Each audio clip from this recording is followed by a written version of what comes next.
Tervetuloa kriittisen ajattelun aamukahveille. Tämä video on osa Taksvärkki ry:n tuottamaa videokeskustelusarjaa.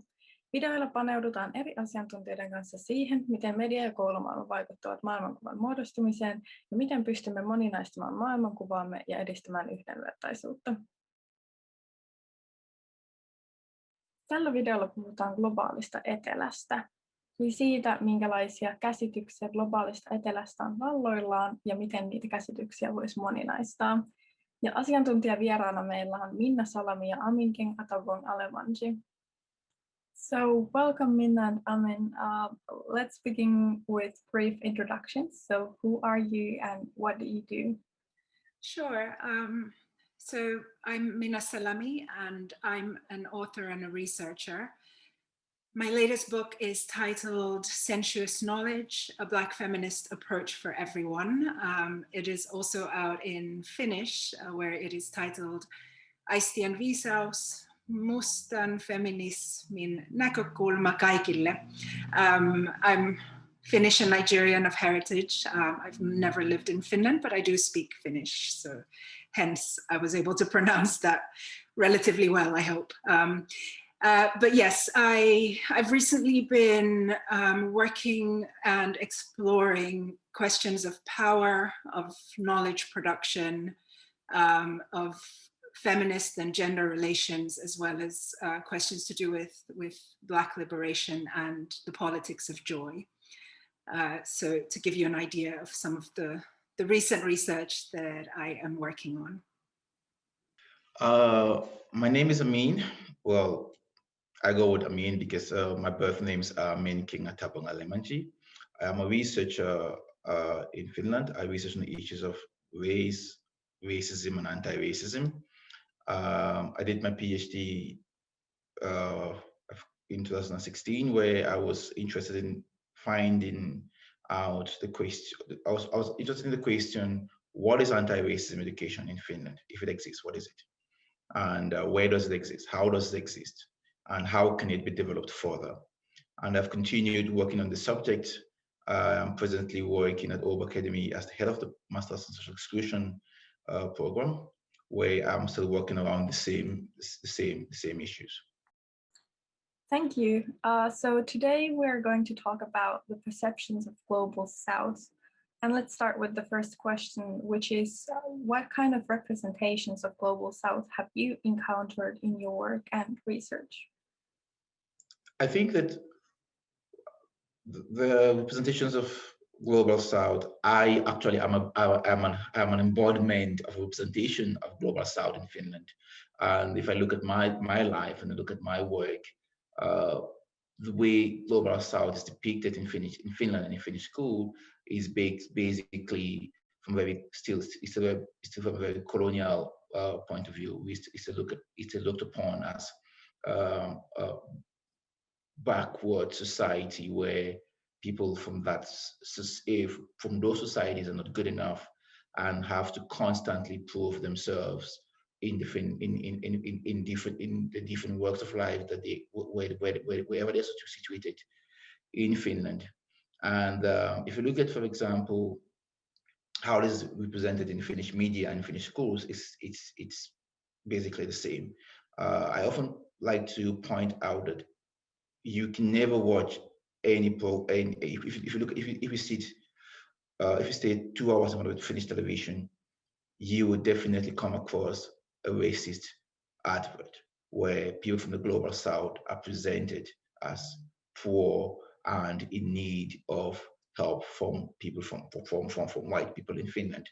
And it's the same in schools. If you look at the books that are used in schools, very often from the very early period and early child education, from the children's book, images of people from the Global South are still depicted in similar lights where they are backward, not good enough, and they're playing catch up with people in Finland. So I can say that the representation of people in Global South in 2021 is the same or similar to the representation of people of Global South in 1980, 1990. So nothing has really changed. Yes, I find it really it's upsetting and sad to hear that nothing has changed, or very little has changed anyway. I'm sure some things have maybe even gotten worse in Finland in the past decade. So I just want to concur with that. And yeah, my experience is very similar to Amin's in terms of the representations of the global South that I encounter in my research. Perhaps what I would say is the kind of overarching sentiment in the narrative about the global South that I encounter is one of othering. So, and that can kind of manifest in different ways, but there is a very strong sense of an us and a them whenever the global South is being discussed. And most frequently, the sense of them is as though, the global South consists of people. There's basically very strong stereotypes about people in the global South. And of course, again, there are many different types of stereotypes. So there's stereotypes about African people, about Asian people, about Latin American people, and so on. But what these representations typically share in common is, apart from them being an other, is that they are a pitiable other, or they are a less advanced other. There's a sense of inferiority to the othering. And this, I would say that there isn't,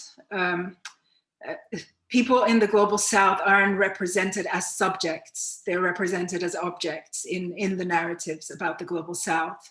There are also, of course, legacies of racism and patriarchy and imperialism and colonialism that we see in representations, as Amin pointed out. We still see this in textbooks very frequently. So all of those things are the predominant representations that I've encountered, but I've also encountered, what I would like to add is that sometimes these representations seem to be coming from a kind of a naive curiosity, and curiosity in itself is not a bad thing. It's that the naivety lends so easily to having prejudiced and infantilizing views.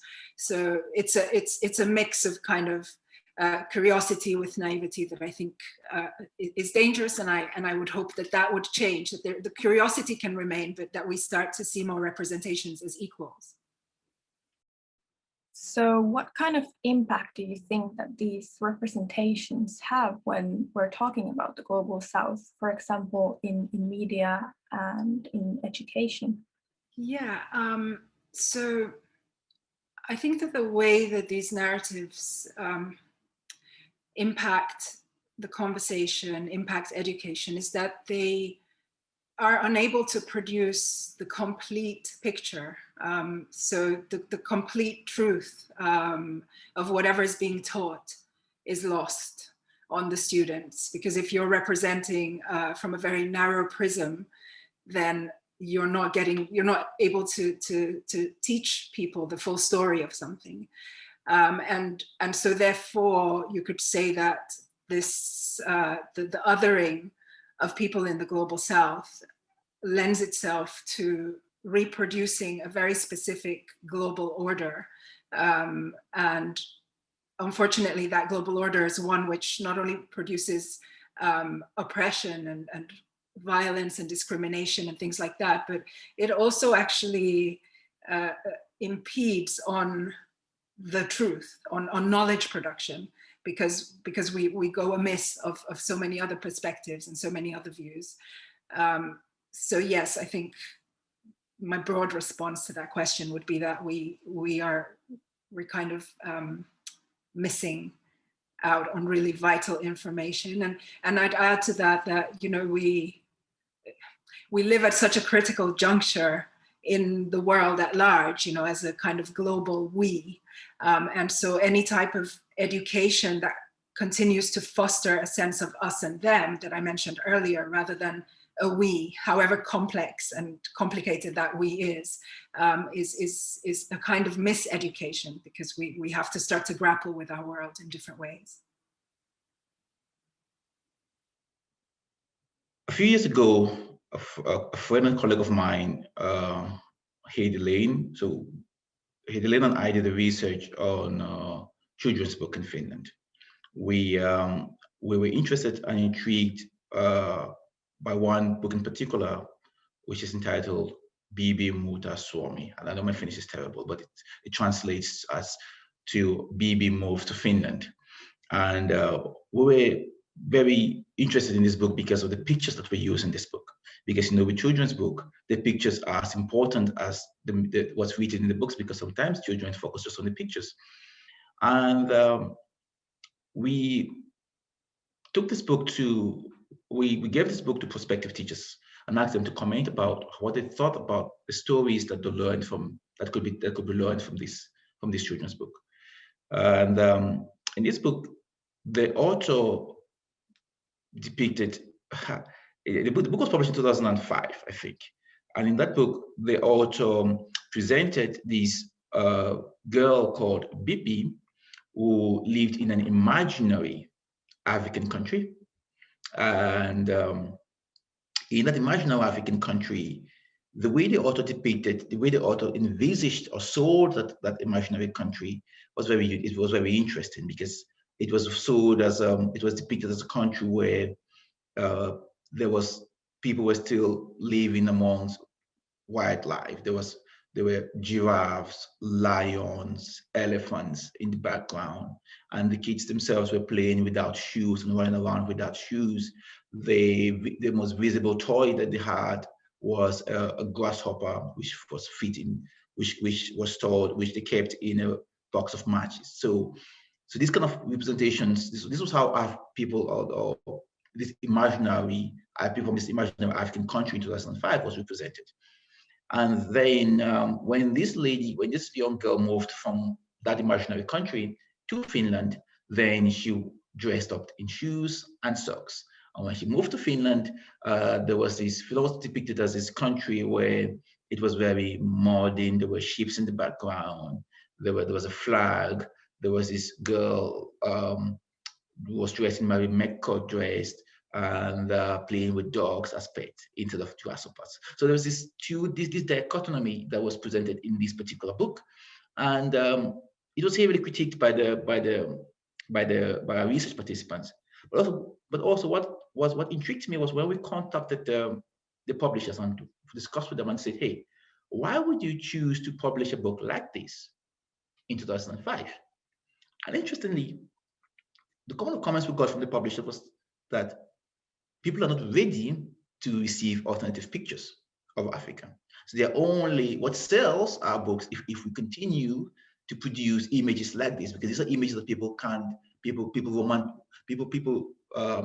romanticize. These are the images that people want to see.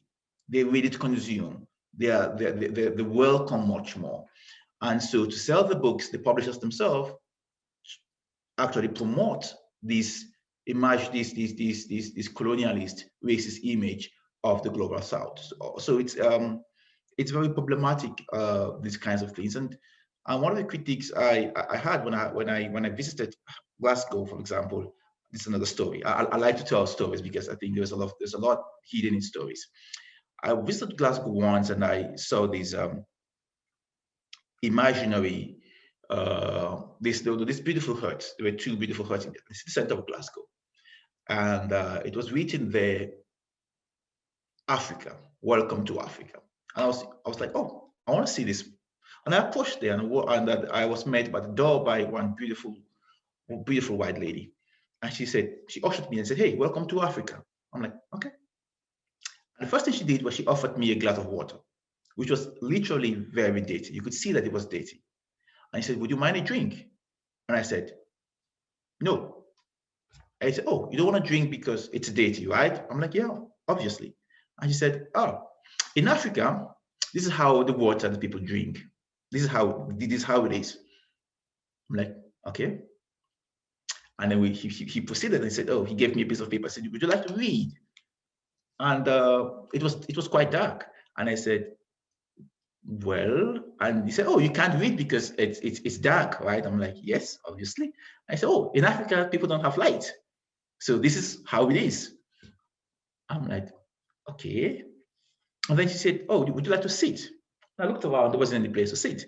I said, oh, in Africa, people don't have seats to sit on. And I'm like, at the end of this tour, then he asked me, oh, do you want to donate to support the cause, to help these people?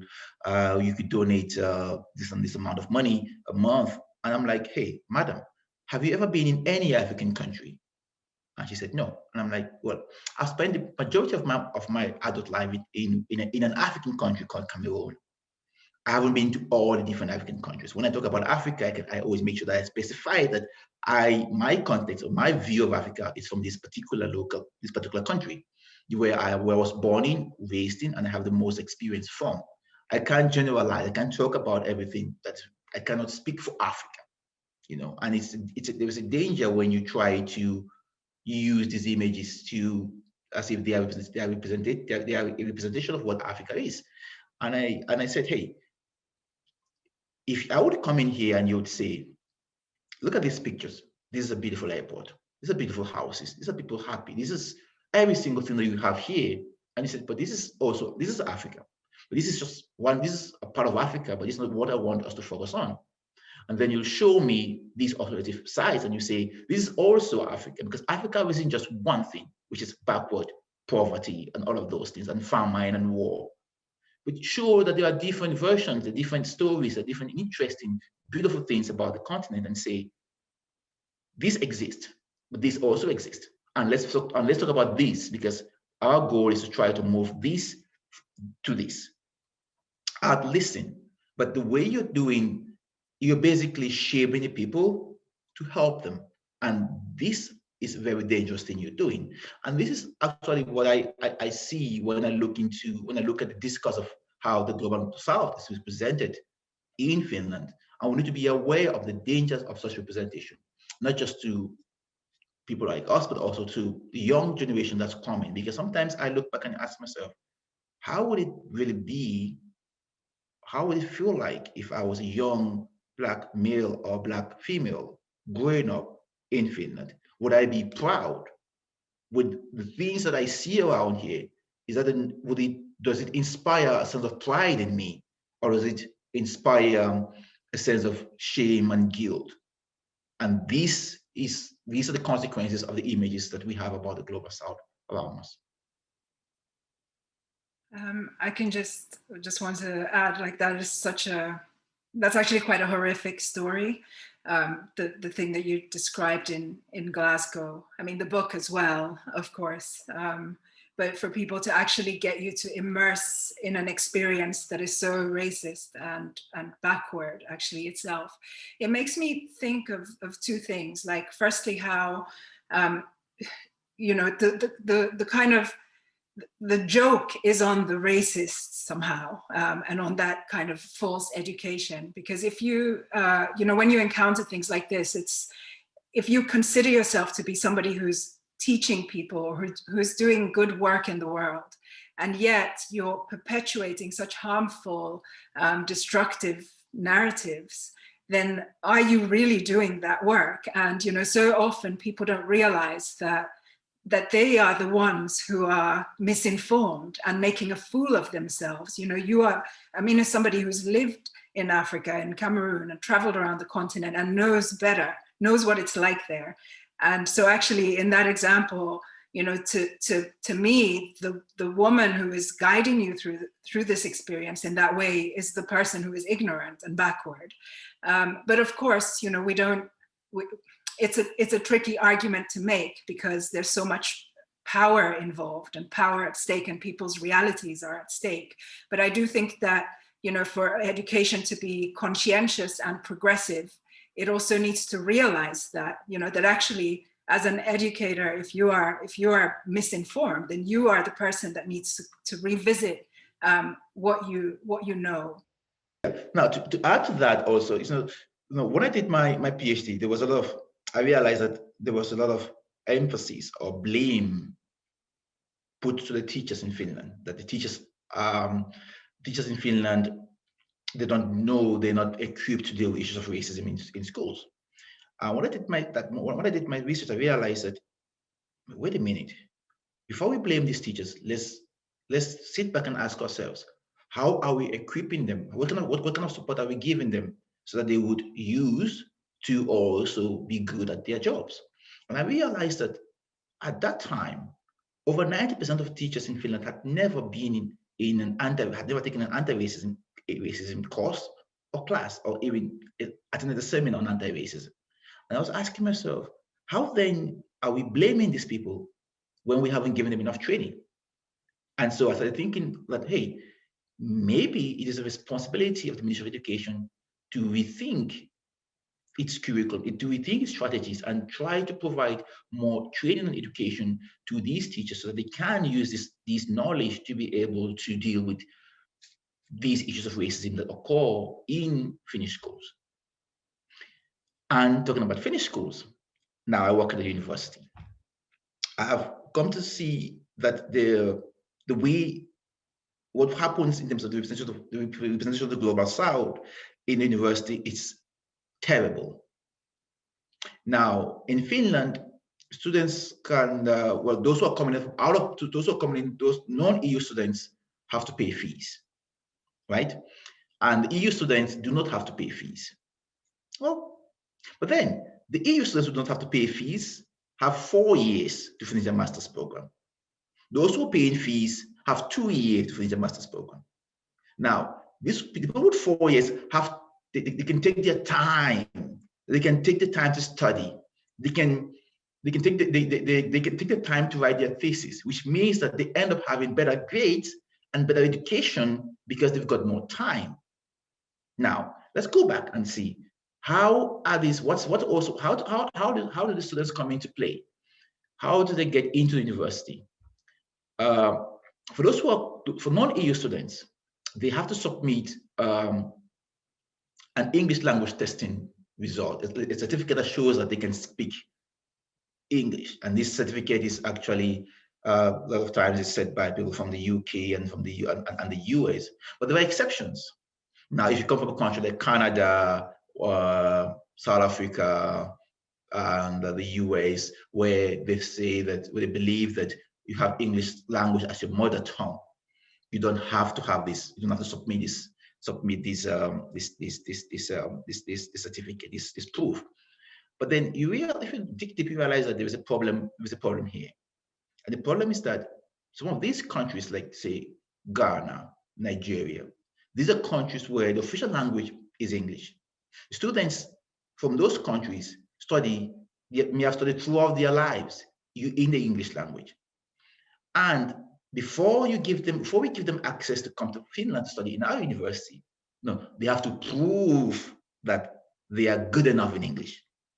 But other students who are coming in from other EU countries do not have to prove. And those students who are coming from other EU countries, even from Finland, who may have studied in Finnish all their lives and have taken one credit in English, are exempted from proving that. So I'm exempted from submitting this English language testing certificate.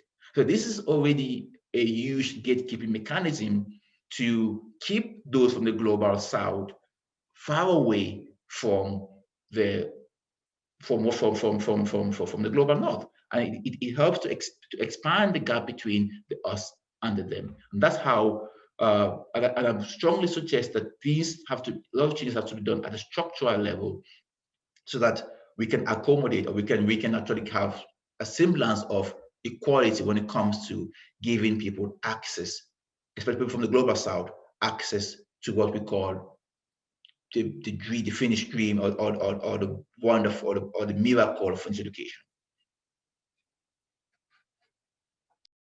I would add to that as well that, in terms of, it's really central to look at how structures can change, and to bring in like ministries of education.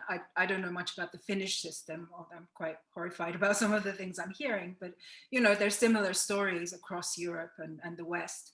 But also, because I'm aware that some people watching this may not have the power to challenge structures, but at large, I think that we always have to challenge structures together with challenging the kind of the psychology, the psychosocial and the emotional, because there's no point in changing structures that people cannot enjoy at the end of the day, because they're still psychologically either colonized or colonial minded. And both, like coming from both prisms, can do so much damage. So in terms of, you know, while we have to absolutely struggle and emphasize the need to change educational resources, to absolutely to challenge laws, for instance, to do with which students are accepted based on the merit of their English. Yeah, a simultaneous emphasis on the kinds of questions that were raised earlier. So like, how does a child, a Black child growing up in Finland, for example, feel when they see these representations, when they hear these narratives? What does that do to them, not only structurally, like how does that prevent them from advancing in society? What does it do to them emotionally and psychologically as well? And it is, that is something that teachers can think about, even when they have unfortunately not had the kind of anti-racist training that that is also worth pursuing. But they can always put themselves, just as a human being, into the shoes of another, and especially of a child or a young person, and think, how would I feel if when I was young, I was receiving the kind of education that I'm about to give this person? You know, if you're using a dated textbook or any textbook that is representing, let's say, you know, African countries, you know, just to ask oneself, what kind of psychological conversation is happening here, and how might that impact the students and their sense of self within their peer group and with their friends and with social relations?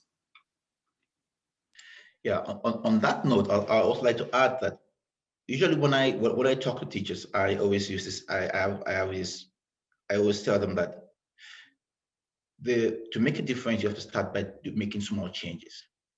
And even if you think, even when you think you do not know, just try. And I always like to use this example where I share the story of what usually happens. Now, in my experience with I have I have two daughters who've been to kindergarten. So one of them is now in the primary school. And I remember once when they had an experience of racism in school at the kindergarten. And I went there to talk to the nanny, and I said, hey, this is what has happened. I'm bringing this to your attention. And I got the textbook response. The textbook response was this, there are 5 sentences. Oh my God, this kind of thing does not happen in our school. We have a very diverse school. This kind of thing doesn't. We're used to having people from different things, from different people from different cultures. So we don't accept this. We don't accept this kind of thing. Okay. Second was, oh, I have not noticed it. I did not see it. I did not notice it. I'm not aware of it. Okay, that's okay. Third one is, why didn't you, the parents, bring this to attention earlier? And I'm like, okay. Then the third one is, now I'll put a special eye on if it's a particular student or a particular child, or put a special eye on that particular child to make sure that doesn't happen. And those are comes from the 5 textbook, and I always five textbook ways of responding. I always tell teachers that, hey, if a parent is bold enough to come and report an incident of racism in school, one of the things you should do is show empathy. You know, just say you're sorry. Say that, well, I'm so sorry that this happened to you. You're not sorry because you're guilty. You haven't done anything wrong, yes, but someone has been hurt, because all forms of racism is violent. Okay. Now, this family or this child has gone through a violent experience, and you just have to empathize with that. So say, I'm sorry about this. Rather than say that you haven't heard or it's not accepted. Racism is not accepted in Finland, but it does happen in Finland. So the fact that you do not hear about it doesn't mean that it doesn't happen. So say that, well, I wasn't aware of this. Thank you for bringing this to my knowledge. I'll look into this and I'll get back to you. So that alone is very assuring. It helps the parents to calm down and say, okay, there's somebody who's going to invest the time to pursue or to look into our worry, and that alone can make a huge difference to the parents. And when you promise to look into the issue, please look into it. Just put a little bit of time and energy just to try to find out what's happening. And the beauty about finished schools is that parents are part of the finished schools. Parents play a huge part in finished curriculum, in finished pedagogy. Bring the parents from the both families in and have a discussion with them, because sometimes kids are what they say is they're just repeating things that they've heard from adults without necessarily understanding its implication. So bring both parents in, have a discussion and say, this has happened. And we're not blaming anyone. We're just saying that we want you to be aware of this issue. And this is something we need to look into, because we have a policy. This is our policy in schools, in our school, and it's something that we really we appreciate it if you can look into, pay attention to this at home, because the home is an extension of the school. So we need to be able to kind of work together with the parents. And so my advice is here for teachers is find a way to be involved. Try, no matter how much you think you know, just make an effort. And what kind of views of the Global South have you encountered in your work? So my work has had a strong focus on women of African heritage, so women in the African continent and the diaspora. And within the research and my advocating of feminism in African, or the contributions of African feminisms to the world, basically, there are some very typical stereotypes that I've encountered. And I spoke about them at length in a TEDx talk that I did, but to kind of specify, I encountered that African women are either depicted as strugglers, survivors, or what I call stereotype empowered African women. And so, we're either shown to be struggling, so, we're affected by poverty, famine, war, and quite often there's also a corresponding narrative of African men, being really violent toward African women, which of course happens, but it happens in all parts of the world. Male violence is a global problem. And then the survivor is a stereotype, which shows African women as always kind of having survived the role of the struggler. So we have come out of a war and we've maybe migrated to the West somewhere, or we have started a small business and are no longer poor. And then the last kind of stereotype that I identify in the Western media concerning African women is this kind of stereotype empowered woman, who is a woman who's, she's kind of been helped by Western aid, or she's just a very kind of caricature of herself. So she's somebody who's strong and funny, but we never get the sense of an inner depth and just a kind of humanity, and somebody you could say that in the representations of African women in Western media, we're never afforded just the mundanity of life. So, we're never just people who enjoy listening to music or having a cup of tea or spending time with a loved one, etc. And those are the kinds of, to answer the latter part of your question, the reason that doesn't happen, however intentional or unintentional, is that it kind of reinforces this idea of the other. Because so long as we don't get to see the humanity in others, then we cannot relate to them on equal footing. So there's always this sense of, you're something different to me. And that really is, I'm giving the example of African women, and even within that, there's many layers, and of course different countries and so on and so forth. But it encapsulates the typical approach of the Global South narrative in the West? When I was doing my research, my PhD studies, there was a lot of criticism I got from people who were saying that I do not speak Finnish, and so I am not qualified to do research in Finland. And even when I finished doing the research, there was a lot of people were saying, "Oh, why are you bothered about our country? You need to go back to your country." And this made me start thinking about the relationship between the Global South and the Global North. And I come from a country called Cameroon, and the word Cameroon itself, it means prawns.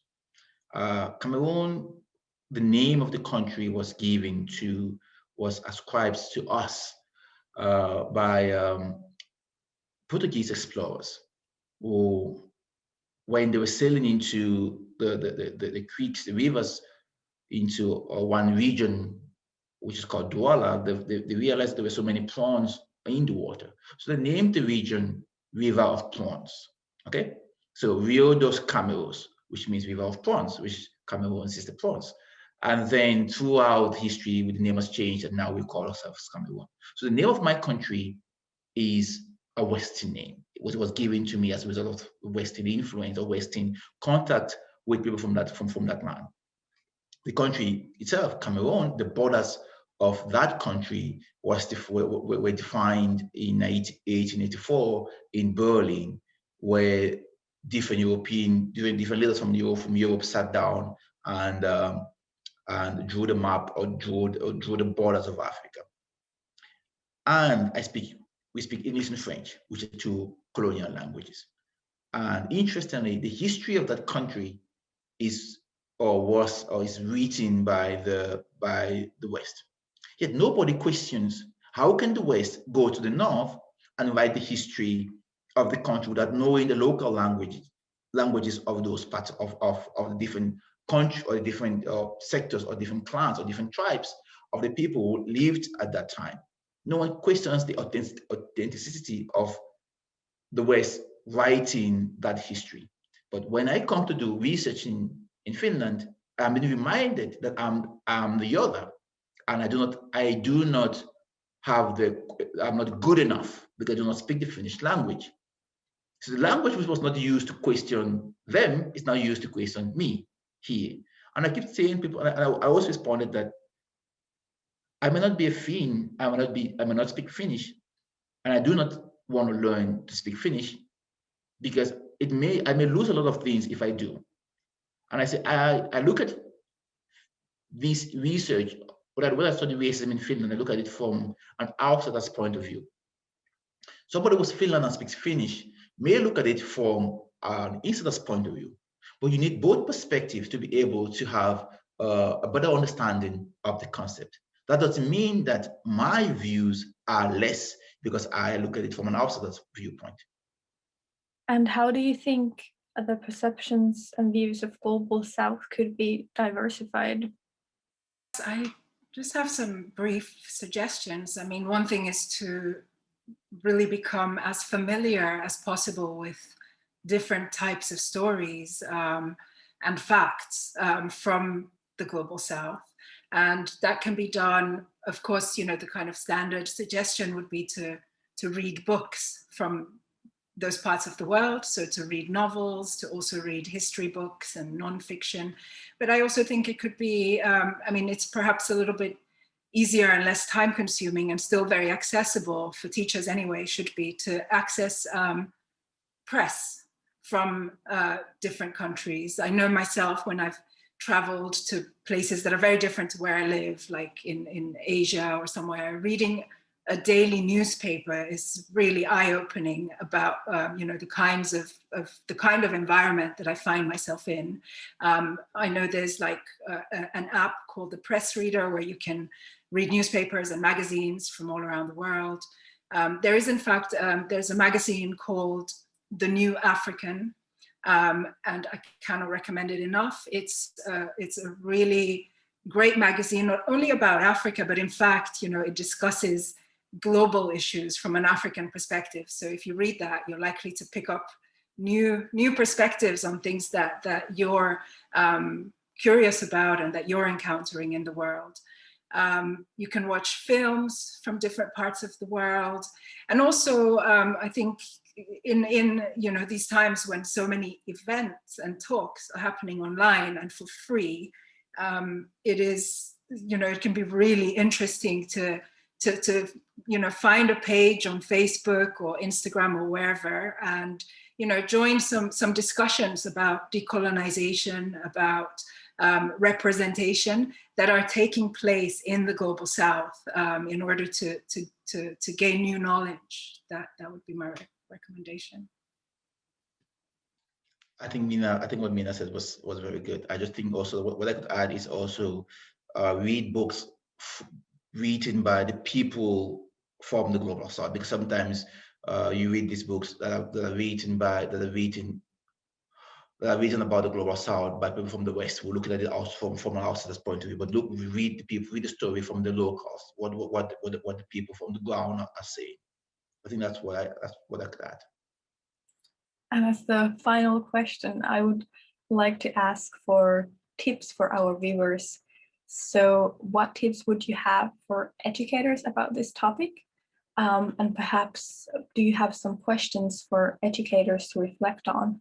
I think whatever an educator is teaching, it would be really useful to always ask themselves, what other way of telling this story exists? How would this story or this knowledge be told if it were told from the perspective of somebody from, XYZ region? That I think, always asking, trying to get at the very many perspectives oneself as a teacher before educating others about it. And I also wanted to just mention a book by an author called Johny Pitts called Afropean. I don't know if it's translated into Finnish yet, but I think, it's Johny Pitts travels to countries all around Europe and looks at, what he calls an Afropean identity. And I think it could be very, very useful for people who are interested in this topic.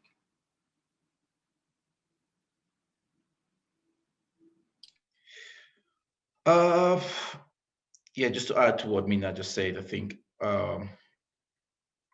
people should have an open mind. You should be ready to learn about different people, and also what kind of words you use, what choice of words you use. For example, in my teaching, I always make a conscious choice not to use the word develop or undeveloping country, because that means that it already shows that there is a hierarchy here. I never use the words like third world countries or first world countries. It only shows that there is a hierarchy. I consciously use the word oppressed and oppressing nations, so they can see that there is a power play here, and that can already help people say, okay, but what are oppressing people and what are oppressing people? And it opens up a space for dialogue. And also for the teachers Finnish teachers who are from minority backgrounds or from the global South, like those like myself, what I can say is that we are a moving embodiment of what the future should, or we represent a lot in terms of not just what we teach, but what we bring, who we are. I made a conscious choice many years ago that I would never attend any formal meeting or classroom or anything. I never go to class dressed in Western prints. I always dress in African prints. That's my own way of telling my students who come across me that there are different standards of beauty. The standard of beauty isn't just Western. And that I can be African, I can look like an African, I can dress as an African, I can look so beautiful just as an African. When I did my PhD, when I was doing my PhD defense, everyone was expected, they were expected to dress in suits. And I came in my African print up, and the people were saying, but you're not dressed in suits. I'm like, this is for me as an African, this is a suit. And if I were home, this is what I would dress.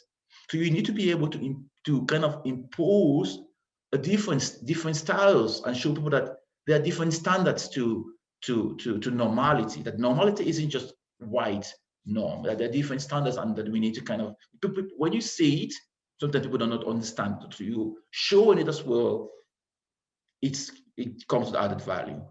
And there was a book I like to recommend, which was just published as an edited volume. It's in English. It's entitled "Racism, Power, and Resistance." But it's published in Finnish, and that is that's in that book. I have a chapter there, which is entitled "Anti-Racist Pedagogy." I really encourage us to read it, because that's my first publication in Finnish. As a researcher in Finland, I've always published in English, and I discovered that I am not what I'm saying, what I'm trying to advocate isn't reaching the people who need that. So I was really happy when I had a chance to write in English, and it was translated and published in Finnish. So at least I have a text I can say, if you want to read more about what I do or what I'm suggesting, what I'm proposing, read that book. There's a chapter there which is entitled Anti-Racist Pedagogy, and it gives you an idea of how to teach in an anti-racist manner. Thank you, Minna and Amin, for this very interesting and informative interview. Ja jos sinua kiinnostaa tutustua aiheeseen vielä enemmänkin, niin videon kuvauksesta löytyy Minnan ja Aminin keskustelun aikana esille nostamat kirjat sekä linkki Minnan TEDx-talkiin, jonka hän mainitsi. Ja jos haluat käsitellä maailmankuvaa ja sen muodostumista luokkahuoneessa, niin Taksvärkiltä löytyy myös Maailman äänet-opas. Tämä opas kannustaa tutkimaan median välittämiä tietoja, arvoja ja asenteita. Se laajentaa erilaisten medialähteiden ja harjoitusten avulla mielikuvia globaalista etelästä, haastaa ennakkoluuloja ja antaa ideoita kestävän kehityksen toimintatapojen tuomiseen luokkahuoneeseen. Linkki oppaaseen löytyy tämän videon kuvauksesta ja lisätietoja löydät Taksvärkin nettisivulta.